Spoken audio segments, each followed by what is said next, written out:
Bonjour à tous, je me présente, je suis Madame Joly, donc Carole Joly, je suis psychologue de l'éducation nationale conseil en orientation.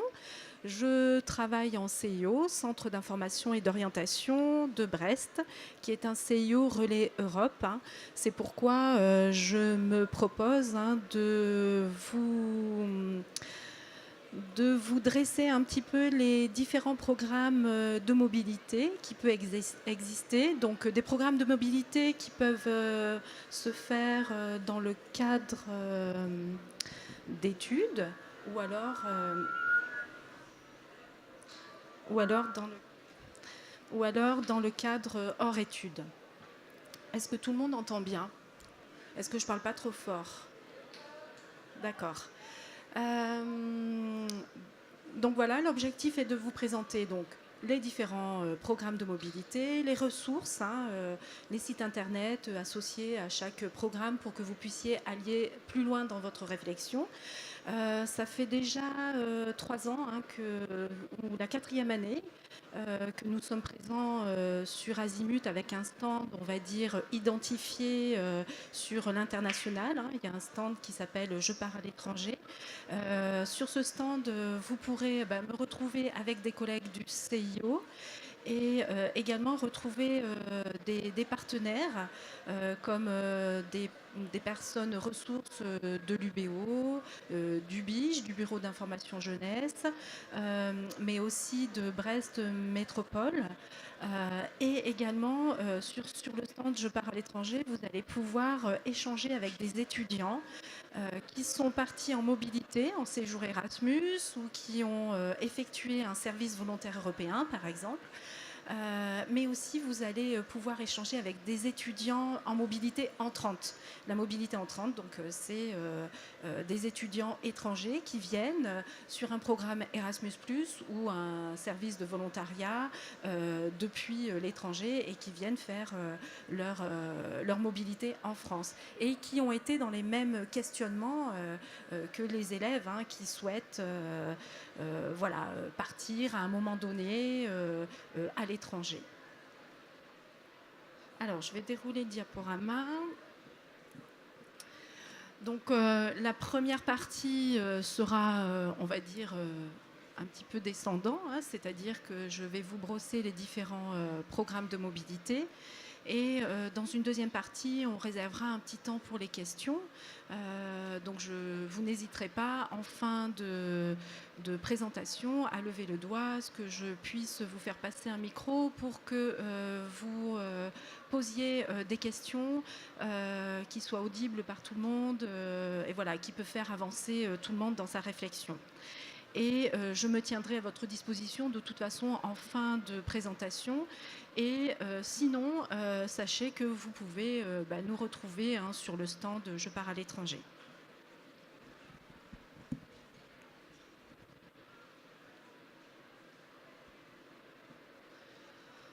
Alors, une des premières questions quand on est en première ou en terminale, ça va être oui, moi je veux partir à l'étranger, mais je ne sais pas si je dois partir après le bac ou une fois que j'ai commencé mes études. Bon, ça c'est une question à laquelle il n'y a pas de réponse systématique. Tout dépend un petit peu de votre projet, de votre profil, du type d'études que vous envisagez par la suite. Bon, néanmoins, les deux possibilités sont faisables. On va voir dans un premier temps si je souhaite partir tout de suite après mon bac et m'engager dans des études à l'étranger directement, sans, on va dire, sans passer par Parcoursup. C'est-à-dire, là, ça va concerner un élève qui souhaitent aller jusqu'au bout du premier diplôme dans le pays étranger. C'est ce qu'on appelle la mobilité en solo. Mobilité en solo, pourquoi? Parce que toutes les démarches vont incomber à l'élève et sa famille. C'est-à-dire que il faudra déjà se renseigner sur l'architecture des études dans le pays dans lequel on veut faire ses études. Il faudra aller jusqu'au bout du premier diplôme, du premier grade. Donc en Europe, la plupart des pays ont organisé une structure d'études supérieures en 3 cycles, ça c'est le processus de Bologne, mais surtout le premier diplôme s'obtient en général au bout de 3 ans, comme en France. Néanmoins, il y a quelques exceptions. Donc pour citer par exemple l'Espagne, organise un premier diplôme en 4 ans. Du coup, si l'on souhaite s'engager dans des études supérieures en Espagne, il faut aller jusqu'au 4 années d'études pour obtenir le premier diplôme de l'enseignement supérieur du pays dans lequel on s'est engagé. Donc mobilité en solo, ça veut dire effectivement, on se renseigne sur la structure des études supérieures, sur le type de diplôme, sur le nombre d'années d'études que l'on devra faire pour avoir son premier diplôme, sur les périodes d'inscription, sur les frais d'inscription. C'est à vous vraiment de vous renseigner et de faire toutes les démarches administratives. Quelquefois, on peut vous demander un diplôme de langue vivante, enfin un niveau de langue à valider. Voilà, donc il faut quand même se renseigner là-dessus et passer les examens nécessaires.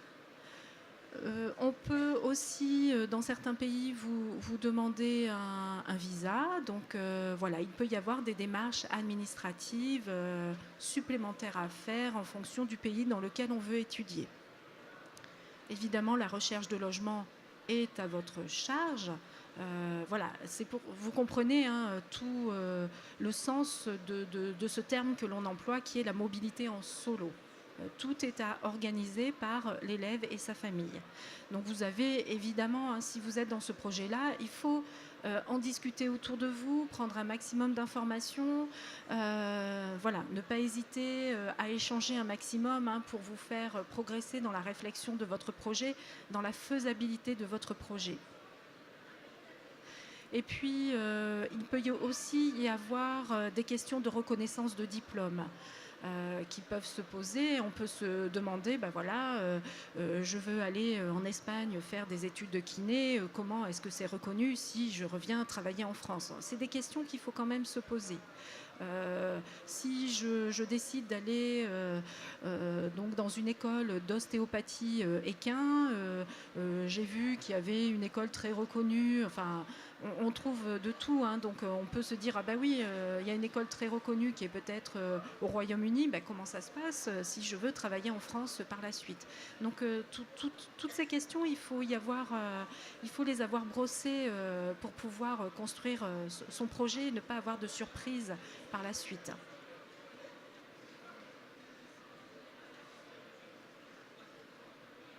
Alors l'année de césure, vous en avez entendu peut-être parler. Je ne sais pas si vous êtes de niveau de première ou de terminale, mais si vous êtes en terminale, l'année de césure, c'est un terme que vous avez vu sur la fiche à venir, que vous avez peut-être vu aussi sur le site Parcoursup.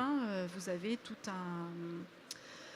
une information sur l'année de césure. Donc, qu'est-ce que c'est que l'année de césure? Donc, l'année de césure, c'est un droit qu'a l'étudiant de demander à suspendre sa formation. Dans le but de réaliser une expérience, on va dire, personnelle, qui peut être utile pour sa formation ou pour son projet personnel. Pour pouvoir faire une demande d'année de césure, il faut être inscrit dans un établissement. Donc il va falloir l'année de césure, quand on parle d'année de césure au sens un petit peu législatif du terme, on parle donc de cette suspension de ces études, mais pour pouvoir les suspendre, il va falloir avoir candidaté sur Parcoursup, être inscrit dans un établissement. Et à partir du moment où on est inscrit dans un établissement du supérieur, on fait une demande d'année de césure. Cette demande doit s'adresser donc au directeur de son établissement de l'enseignement supérieur, avec une lettre, on va dire, de motivation, une lettre qui explique en quoi cette année de césure va apporter à notre expérience personnelle ou va être utile pour notre formation future. Et puis, l'établissement va donner un accord ou pas. On n'est pas certain de pouvoir d'avoir cet accord-là. Donc il faut quand même, quand on pense à l'année de césure, il faut se dire que oui, on pourrait l'obtenir dès sa première année ou peut-être pas. Donc voir aussi les possibilités de différer l'année où on va suspendre sa formation. Donc l'année de césure est possible pour enfin, dans le cadre d'un projet que l'on aurait de partir à l'étranger, soit pour étudier, soit pour faire autre chose d'ailleurs, ou voire même de rester en France. L'année de césure n'est pas inhérente, on va dire, à un projet à l'international. C'est une suspension de ses études pour un projet personnel. Dans tous les cas, si on pense à une année de césure, par exemple, je vais être très concrète, je veux faire une année de césure pour partir au pair, un travail au pair aux États-Unis pendant 1 an. Déjà, concrètement, il va falloir que je sois inscrite dans un établissement, que je demande cette année de césure.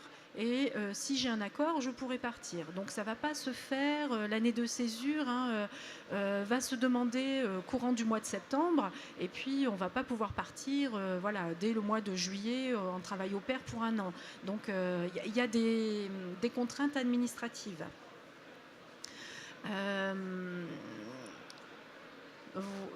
Et puis, donc il faut quand même préparer toutes ces démarches administratives qui sont inhérentes à son projet, et puis voir si on a un accord ou pas de la part de son établissement. Donc si vous pensez à ça, on est sur le salon Azimut, vous pouvez d'ores et déjà poser la question aux différents établissements dans lesquels vous pensez poursuivre vos études les années futures, et leur poser la question de comment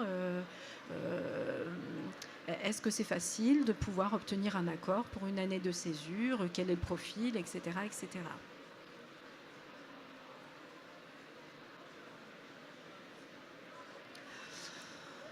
Donc si on veut partir dans le cadre de ses études, c'est-à-dire après une première année, une deuxième année, plus loin dans son cycle d'études de formation du supérieur, les possibilités sont nombreuses. Donc on évoque, vous avez entendu parler d'Erasmus+. Erasmus+, c'est un programme d'échange donc entre des établissements qui sont partenaires pour permettre la mobilité des étudiants au sein de l'espace européen de formation, mais aussi Erasmus+, va être possible pour des études dans des pays tiers, c'est-à-dire dans des pays en dehors de l'Union européenne, comme le Canada, comme l'Asie, comme... donc vous avez... Erasmus+ est un programme qui s'étend au niveau international. Donc c'est un programme d'échange qui est organisé et encadré. Ça veut dire concrètement qu'on est inscrit dans un établissement du supérieur et qu'à un moment donné de sa scolarité, on va partir 6 mois ou une année complète dans un établissement partenaire de son établissement d'origine pour poursuivre sa formation. Donc Erasmus+, c'est un échange au niveau d'un séjour académique, c'est-à-dire un séjour de formation, mais aussi Erasmus+, est un programme d'appui pour les étudiants qui vont partir en stage à l'international. Parce que dans l'enseignement supérieur, il y a des formations où les stages en entreprise sont obligatoires et il est possible également de prendre appui sur ce programme-là pour partir à l'international en stage en entreprise. Notamment bien dans les écoles, dans les formations dans des formations de section de techniciens supérieurs, les BTS, les brevets de techniciens supérieurs. Il y a des BTS qui ont une mention référentiel européen et cette mention, quand on a cette mention-là sur son BTS, ça veut dire qu'on a effectué obligatoirement un stage à l'international. Mais voilà, ça s'applique aussi à toutes les formations du supérieur, que ce soit les DUT, donc les BTS, pour les formations spécialisées après le bac, mais aussi pour toutes les formations en école, voire je suis en école d'infirmier, en IFSI, eh bien c'est possible aussi de pouvoir bénéficier d'un programme d'échange avec... en stage pour aller sur de l'international. Les écoles d'art, par exemple, ont aussi des programmes d'échange Erasmus+. Donc on en trouve dans toutes les formations.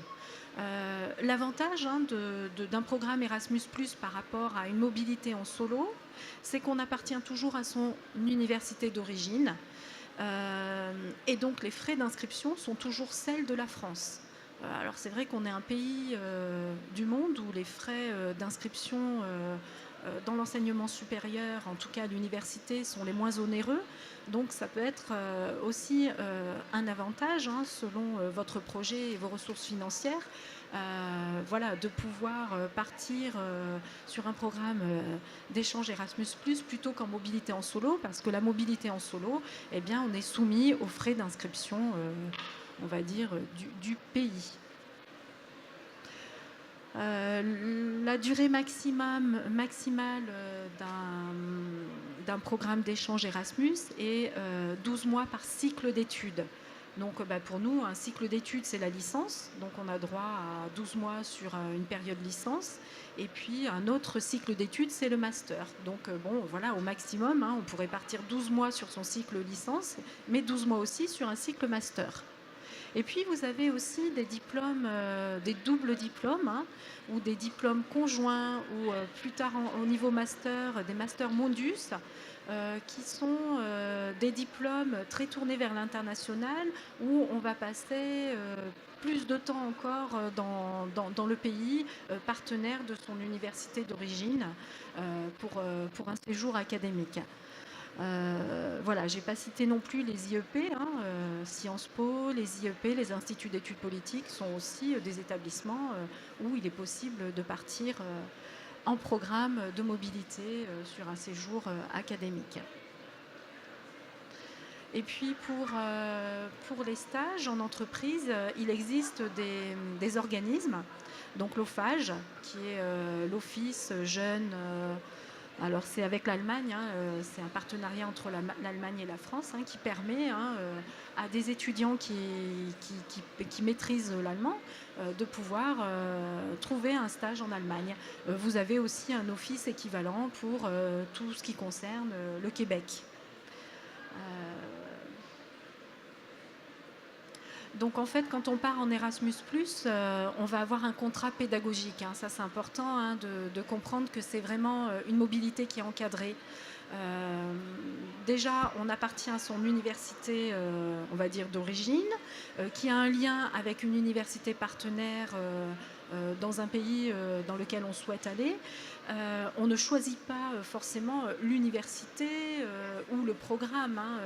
Tout va être un petit peu défini, ça a été prédéfini par le partenariat qu'ont les deux établissements de l'enseignement supérieur. Donc en fait, vous avez, quand vous partez en Erasmus+, en mobilité Erasmus+, vous aurez un enseignant, on va dire, référent. Vous saurez quelles matières vous devrez suivre dans le pays étranger, qui sont des matières plus proches, on va dire, des matières que vous auriez suivies si vous étiez resté en France. L'avantage, c'est que même si ce n'est pas exactement les mêmes matières que vous suivez à l'étranger par rapport à vos camarades qui sont restés en France, vous avez une reconnaissance de votre séjour académique dans la mesure où vous avez validé les examens à l'étranger. Lorsque vous revenez, vous n'aurez pas de rattrapage à faire, même si ce n'est pas exactement le même contenu. Donc là, c'est pour ça que la notion de CTS, les crédits d'enseignement, c'est une notion importante aussi dans les programmes d'échange parce qu'à chaque fois qu'on va valider une matière, on va valider des enseignements des ECTS et c'est ça qui permet la reconnaissance de nos années ou de notre séjour d'études à l'étranger, voire une reconnaissance de notre diplôme une fois qu'on a obtenu une licence. Donc une licence correspond à 180 crédits d'enseignement avec notre diplôme, notre supplément de diplôme qui va détailler, décrire les enseignements suivis. On pourra très bien postuler pour un master à l'étranger.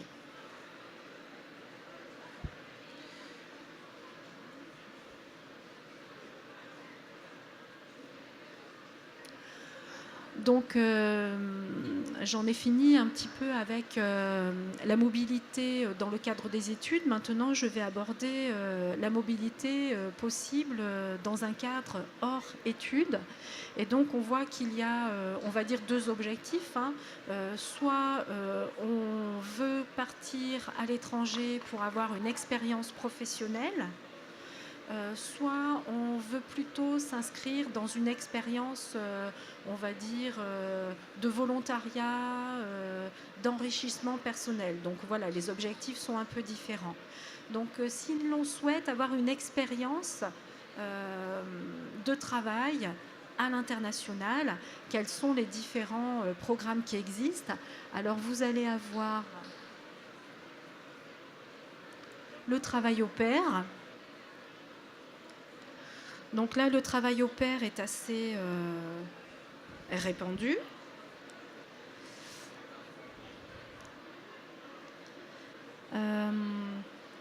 Donc il est assez répandu. Donc le principe, vous le connaissez, c'est d'être... on a un contrat de travail. On est hébergé chez une famille et puis on va s'occuper d'enfants, de garde d'enfants. Il y aura tout un contrat entre la famille et puis le jeune qui veut travailler au pair. Donc c'est bien un contrat de travail avec une rémunération qui peut être différente selon le pays dans lequel on va. On peut très bien, ce contrat de travail, être à temps plein ou être à temps partiel. Ça, c'est à définir avec les familles et en fonction de votre projet. Donc là, l'avantage, c'est qu'on est en immersion évidemment totale, au niveau culturel et au niveau linguistique. Donc c'est vrai que ça peut intéresser des élèves qui veulent se perfectionner dans une langue vivante, parce qu'on va dire que contrairement à une mobilité dans le cadre des études, quand on veut aller étudier dans un pays étranger, l'objectif, ce ne sera pas tant de se perfectionner dans une langue, mais parce qu'il faut étudier dans la langue en question.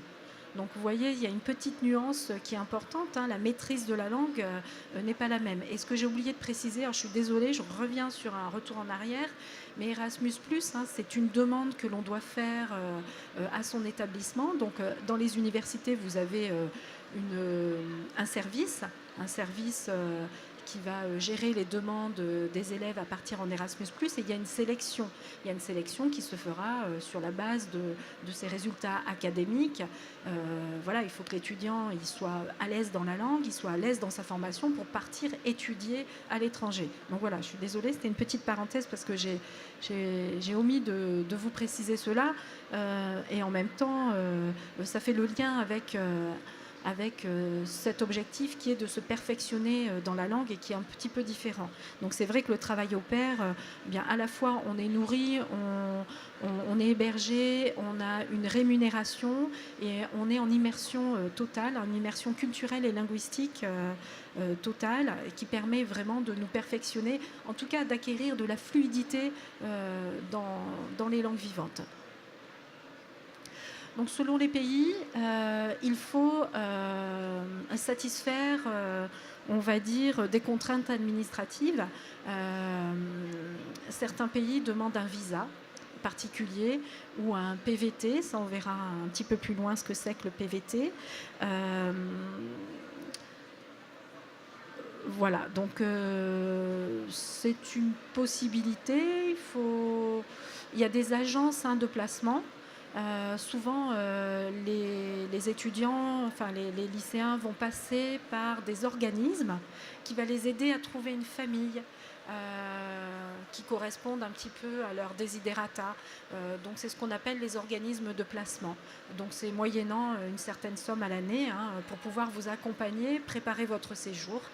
Ce n'est pas une obligation, mais quelquefois ça peut rassurer les élèves et les familles. Donc il en existe plusieurs, il faut comparer ces organismes de placement et voir un petit peu celle qui vous conviendrait le mieux.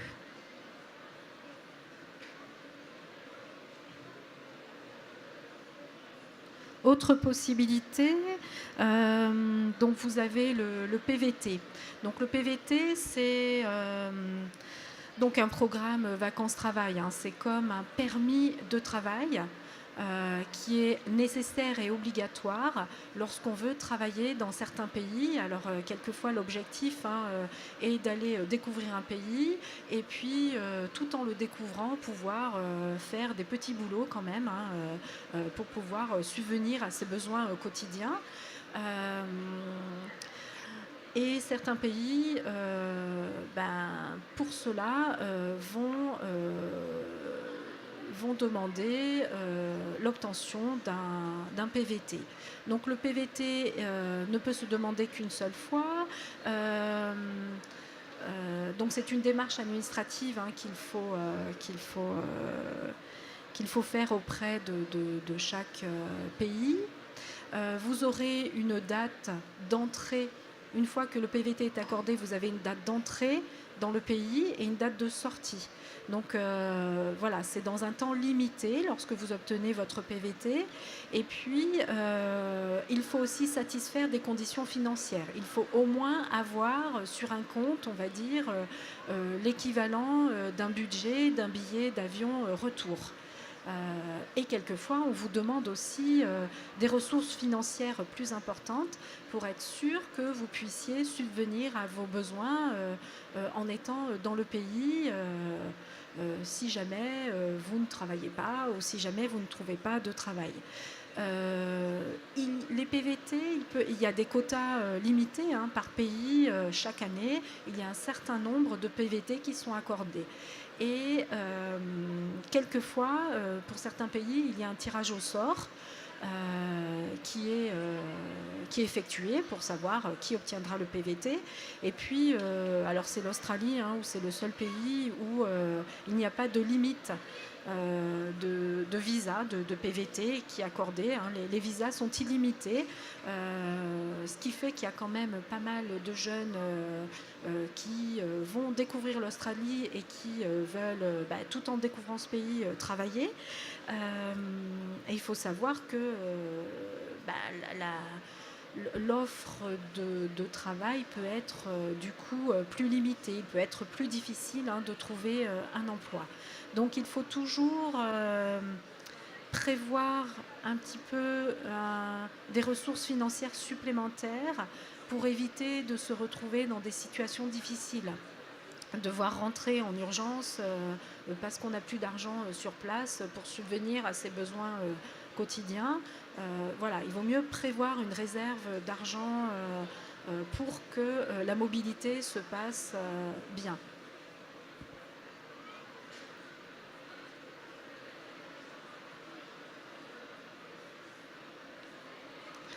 Autre possibilité pour donc travailler, Donc le programme assistant de français.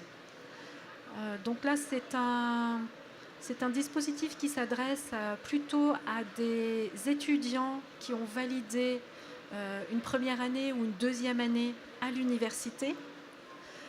Ça concerne toutes les filières. L'objectif va être d'assister un professeur de français dans un pays étranger. L'objectif, c'est pas d'animer des cours de grammaire et d'orthographe, hein, c'est vraiment de promouvoir, on va dire, de transmettre la culture française à partir de séquences pédagogiques, ludiques, auprès des élèves, on va dire, étrangers. Donc chaque année, il y a environ 1700 postes qui sont possibles dans une vingtaine de pays. Donc là, c'est un travail qui est rémunéré. On vous demande un niveau minimum de maîtrise de la langue du pays. La durée peut être variable, hein, voilà, donc le site internet qu'il faut consulter si on est intéressé par ce type de mobilité, c'est le SIEP. Voilà, vous pourrez consulter des fiches par pays. Et on vous explique la mission, la rémunération, à quel moment on vous attend pour ce travail. Voilà. Mais plutôt réservé donc à des étudiants qui ont validé des années universitaires.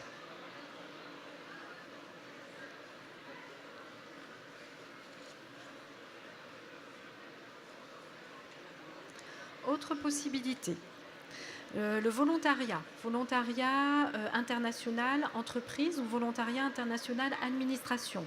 On parle de VIE, de VIA. Donc là aussi, ce ne sont pas des missions, c'est pas du volontariat parce que c'est un véritable poste de travail où on va vous demander des compétences, un niveau de qualification ou un niveau de diplôme. Vous pouvez retrouver sur le site internet CiviWeb toutes les offres de VIE, de VIA. Et si vous consultez ce site, vous vous apercevrez qu'effectivement, les offres sont possibles souvent à partir d'un bac+2 validé. Ça peut, en général, les VIE et les VIA sont des postes de travail dans des filiales, on va dire, françaises implantées à l'université. Donc, alors ça peut être des filiales administratives, on va dire, entre guillemets, ça peut être les alliances françaises, ça peut être les ambassades, ça peut être Campus France, mais aussi des entreprises qui ont des filiales à l'étranger et qui vont recruter des jeunes pour un tremplin, on va dire, pour une première expérience à l'international. C'est vrai que c'est un véritable tremplin pour si on envisage davantage une carrière à l'international. La durée du contrat est limitée à 2 ans. On ne peut pas excéder plus de 2 années de poste en VIE ou en VIA. Donc là, ça ne s'adresse pas tout de suite, quand on est un élève de première ou de terminale, ce n'est pas quelque chose dans lequel on peut s'engager tout de suite dans ses premières années d'études. Mais voilà, c'est un programme qu'il faut garder en tête parce qu'il est possible plus en bout de formation. C'est à partir de bac+2, mais il n'est pas rare qu'il y ait des bac+5, quand on termine sa formation et qu'à l'issue de sa formation, on décide d'aller vers ce type de poste.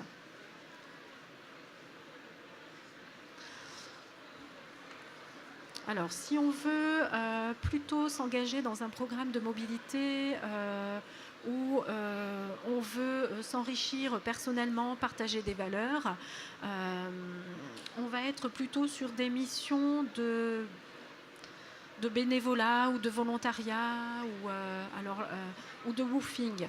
Donc le woofing, le principe est de pouvoir être hébergé Et en contrepartie de l'hébergement et de la prise en charge de la nourriture, on va dire, on est hébergé et nourri.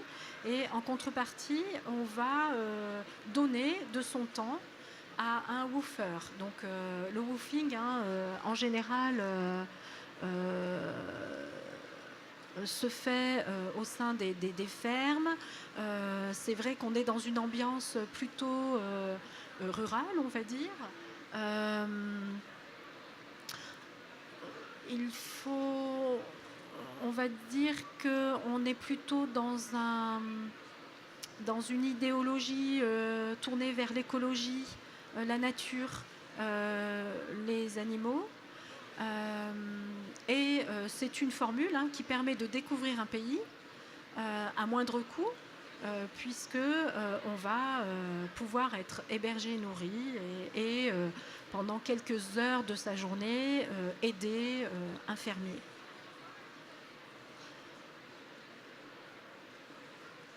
Donc si on est intéressé par ce type de mobilité, il faut vous connecter sur le site du pays. Il suffit de marquer WOOF plus le site du pays qui vous intéresse pour pouvoir avoir accès à des informations. Vous pouvez trouver des vidéos de jeunes, hein, qui expliquent leurs tâches, les rencontres. Alors là, on est dans une ambiance communautaire, hein, plutôt communautaire, puisque en général, dans une ferme, il y a plusieurs jeunes qui arrivent en woofing, de nationalités différentes. Donc on est dans une ambiance très multiculturelle. Bien sûr, l'anglais est souvent la langue un petit peu commune, donc ça permet, mais ça peut être une autre langue, hein, donc ça permet à la fois une ouverture culturelle, linguistique, une expérience personnelle enrichissante, hein, et si l'on souhaite aller vers ce type de programme, donc vous vous connectez sur Internet, sur le site du pays, du WOOF du pays, et puis vous pouvez, moyennant une cotisation annuelle, avoir accès à une base de données qui va vous mettre en lien avec des woofers, des fermiers, pour pouvoir échanger avec eux et comprendre un petit peu dans quelle mesure, enfin dans quel cadre vous seriez logé, si ça peut vous convenir, et également les activités que vous feriez. Voilà, donc c'est important ce temps d'échange et de bien cadrer pour ne pas avoir de surprise, hein, une fois arrivé sur place, hein, de poser bien toutes les questions à distance avant de s'engager dans ce type de mobilité. Le bénévolat,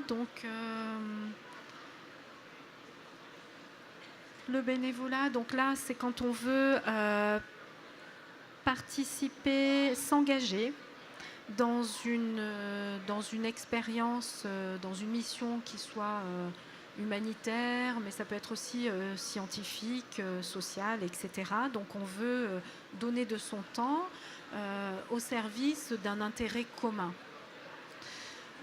Il existe énormément d'offres, hein, de chantiers de bénévoles, que ce soit en France ou à l'international d'ailleurs. Dans ce cadre de mobilité, tout est à la charge, on va dire, du jeune. Donc son billet d'avion, son hébergement, sa nourriture. Les séjours sont plutôt des séjours courts. L'intérêt, ça va être aussi, hein, de se retrouver quand on est sur un chantier de bénévoles à l'international, d'avoir une ouverture culturelle et multiculturelle, hein, sur plusieurs, on va dire, nationalités, puisque ça va rassembler des jeunes de nationalités du monde entier. Donc à la fois au niveau linguistique et au niveau culturel, il y a une grande ouverture. Et puis aussi, on va dire, un projet qui est commun. Donc ça permet de créer des liens, hein, évidemment. Donc vous avez des exemples, hein, de chantiers de bénévoles, hein, qui peut aller de la construction d'une école au système d'irrigation en Afrique, ou alors la rénovation de patrimoine, on va dire, hein. Donc là, dans mon exemple, c'est un pigeonnier au Portugal. Donc voilà, les missions sont variées. Elles peuvent concerner le secteur, on va dire, caractère social, humanitaire, environnemental. Voilà, là, il ne faut pas hésiter non plus à vous connecter sur les sites internet. Il y a énormément d'organismes qui proposent ce type de mobilité, de bénévolat. Le volontariat, donc la différence avec le bénévolat, c'est que dans le cadre du volontariat, on va recevoir une indemnité. Une indemnité du fait de la mission rendue. Donc là aussi, la mission peut être d'ordre social, humanitaire, scientifique, etc. Je vous ai cité deux types de volontariat, qui sont peut-être ceux dont on entend les plus parler, mais il faut savoir que la liste n'est pas exhaustive, qu'il existe au-delà de ces deux types de volontariat d'autres programmes. On entend énormément parler du SVE, le service volontaire européen. Alors le SVE était jusqu'à présent rattaché au programme Erasmus+, mais depuis octobre 2018, le SVE concerne maintenant le volet volontariat du corps européen de solidarité. Donc dans le corps européen de solidarité, il y a un volet volontariat, il y a un volet stage, un volet professionnel. Et là, donc effectivement, le SVE est le volet volontariat de ce corps européen de solidarité. Donc pour vous, à votre niveau, ça ne change rien. C'est une possibilité de partir en volontariat qui est encadrée, puisqu'on a une prise en charge de ses frais de transport, le billet d'aller-retour, des frais d'hébergement sur place, on a de l'argent de poche, on a une indemnité. Donc voilà, c'est un programme qui est intéressant parce qu'au niveau financier, il est beaucoup plus avantageux que d'autres types de volontariat. Mais là aussi, il faut vraiment être accompagné. C'est le bureau d'information jeunesse qui vous accompagne dans la réflexion d'un projet de SVE. Nous, sur le stand Je pars à l'étranger, vous aurez des étudiants qui sont présents et qui sont en SVE, des étudiants en mobilité entrante, des étudiants qui sont étrangers, qui viennent en France faire un SVE. Donc si vous êtes intéressé par ce type de programme, puisque vous voyez qu'on peut partir en SVE après le bac, en fait, c'est à partir de 17-18 ans, enfin peut-être une année après le bac, puisque vous n'aurez que 17 ans. Voilà, donc n'hésitez pas à venir vers notre stand et échanger avec ces étudiants pour qu'on vous explique un petit peu quel type de mission, comment ça s'organise, comment on est accueilli. Et puis vous avez le volontaire Solidarité Internationale, qui est un autre type de volontariat, mais où là, le volontariat n'est pas autant encadré, puisqu'on n'aura pas les frais de transport qui seront pris en charge, mais on recevra une indemnité au vu de la mission rendue.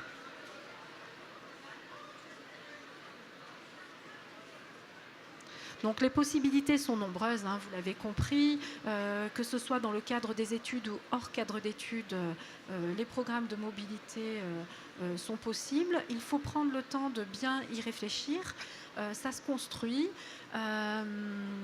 Il faut en parler autour de vous, venir voir des professionnels, rencontrer les organismes. Voilà, donc un projet se construit dans le temps.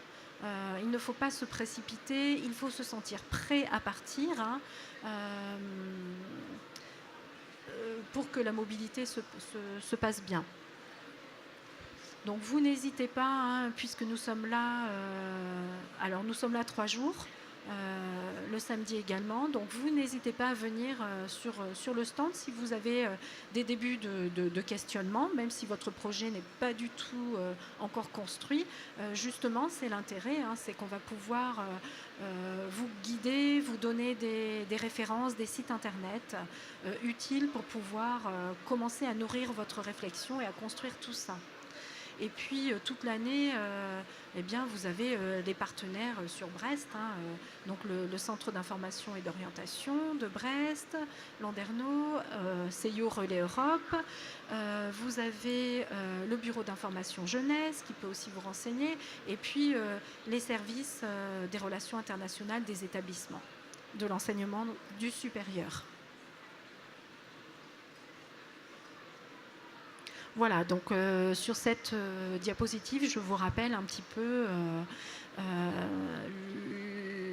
les personnes présentes sur le stand Je pars à l'étranger qui se tiennent à votre disposition pour répondre à toutes vos questions, même si elles ne sont pas encore bien précises. Voilà, j'en ai terminé. Est-ce que vous avez des questions? Dans ce cas-là, je peux faire passer le micro parce que les questions peuvent intéresser tout le monde. Donc vous n'hésitez pas à lever la main si vous avez des questions à poser. Et sinon, je reste à votre disposition. Vous pouvez venir me voir en individuel pour s'adresser à moi. Je vous remercie.